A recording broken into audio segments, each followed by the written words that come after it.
أعوذ بالله من الشيطان الرجيم بسم الله الرحمن الرحيم وإن كان ذو عسرة فنظرة إلى ميسرة وأن تصدقوا خير لكم إن كنتم تعلمون سبحانك لا علم لنا إلا ما علمتنا إنك أنت العليم الحكيم. دا زمانگا درس نمبر دے 118 یوصل اتلسم نمبر درس دے درم سپارہ دا سورہ بقرہ آیت نمبر 280 280 پدې کې تعلیم د اخلاق حسنه او د خیسته اخلاق او تعلیم دی. مطلب دا دی که قرضدار غریبی نو مهلت دی ورکړل شي تر دې پورې چې داغي وسوشي د ادا کولو د قرض د مالداري پورې هغه ته مهلت ورکړل شي او دغه شان هغه باندې سختی ونکړل شي. دغه شان الله رب العالمین فرمایي که شرط قرض ورته معاف کړي نو دا به صدقه شي او د دې بیا ثواب ډیر دی.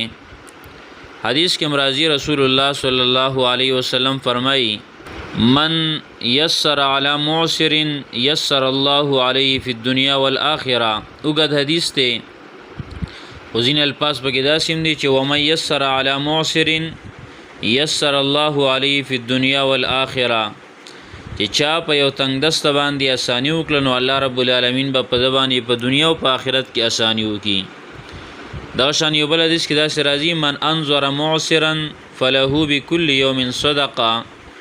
چا چې یو تنگ دستا یو غریب ته مهلت ورکا نو دا هر ورځي بدتا صدقه ملاویږي. مطلب یو چا باندې د قرض دی 1 لک روپۍ 1 لک روپۍ قرض دی په نو هر ورځ چې دی ول مهلت ورکي چې را دومره نیټه ماته سره وکړه مثال په تور باندې 20 تاریخ باندې روپۍ راکې یا بل داسې نیټه ورل ورکړه نو د نیټې دراتلو پورې با دته د هر ورځې د صدقې ثواب ملاویږي لکه هر ورځ چې دی 1 لک روپۍ مثلا دا صدقه کوي. من انظر معسرا فله بكل يوم صدقه قبل ان يحل الدين. د قرض د غنیټې دراتلو نه مخکې د یوې ورځې ورته د صدقې ثواب ملاویږي. او په اذا حل الدين کله چې قرض غنیټه راشي او په انظر او بیا ول مهلت ورک فله بكل يوم مثله صدقه. بیا د هر ورځې به ول دوچنده د صدقې ثواب ملاویږي لکه د چې 2 ځله دومره صدقه کړي. نو الله تبارک وتعالى په دې آیاتونو کې تعلیم ورکړي د اخلاق حسنه او د خیسته اخلاق او چې خیسته اخلاق استعمالو. الله فرمایي و ان کان او ک چرتوی دا قرض دار ذو عسرت غریب تنگ دستا پنظرت مهلت ورکول دی غتا الی میسرا تر مالداري فوري چې وسی برشي پادا کولو د قرض. وان تصدقوا دا چې تاسو صدقه وکي یعنی دا قرض ورته معاف کړي خیر لکم نو دا ډیر غوړی تاسو د پاره ان کنتم تعلمون کچرت تاسو پویږئ. واتقوا یوما ترجعون فيه الى الله. دا اوس تخویف اخروی دی د آخرت یاره ده. یعنی که غواړئ چې قیامت کې الله رب العالمین موږ سره د اسانۍ معامله وکړي نو د خپل قرضدارو سره په دنیا کې اسانه معامله وکړي. لکه څنګه چې مخکې حدیث وایا چې رسول الله صلی الله علیه وسلم فرمایي چې چا په یو غریب باندې اسانی وکړه یو تنگ دست باندې اسانی وکړه قرضداري باندې اسانی وکړه نو یسر الله علیه فی الدنیا والآخرة. په دنیا او په آخرت کې به الله رب العالمین پاغه باندې اسانی وکړي.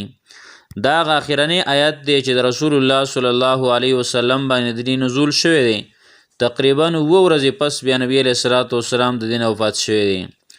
واتقوا ويريغ يوما دا هغه ورځې د بدلینا ترجعون فيه الى الله چې واپس کولې به شي تاسو پاره کې الله تعالی ته ثم توفى بیا به پوره ورکړل شي کل نفس هر یو انسان ته ما کسبت بدله د هغه څه چې د کړی دي وهم لا یظلمون او په دیو باندې به هیڅ ظلم نشي کېدلی. وَإِنْ كَانَ کچرتی دا قرضدار ذو عسرتن تنگ دستا غریب فنظرتن نو مهلت ورکول دی هغه ته الی میسره تر مالدارۍ پورې. وان تصدقوا دا چې تاسو صدقه وکئ خیراتي پرېږدئ خیر لکم نو دا به غوره ستاسو دپاره. ان کنتم تعلمون که چېرته تاسو پوهیږئ. واتقوا یوما ویریږئ د هغه ورځې د بدلې نه ترجعون فیه الی الله چې تاسو به واپس کولی شئ په هغې کې الله تعالی ته. ثم توفا بیا پوره ورکړلی شي کل نفس هر یو انسان ته ما کسبت بدله د هغه څه چې د کړلي وهم لا یظلمون او په دیو باندې به هیڅ ظلم نشي کېدلی. سبحان الله وبحمده سبحانك اللهم وبحمدك اشهد ان لا اله الا انت استغفرك واتوب الیک.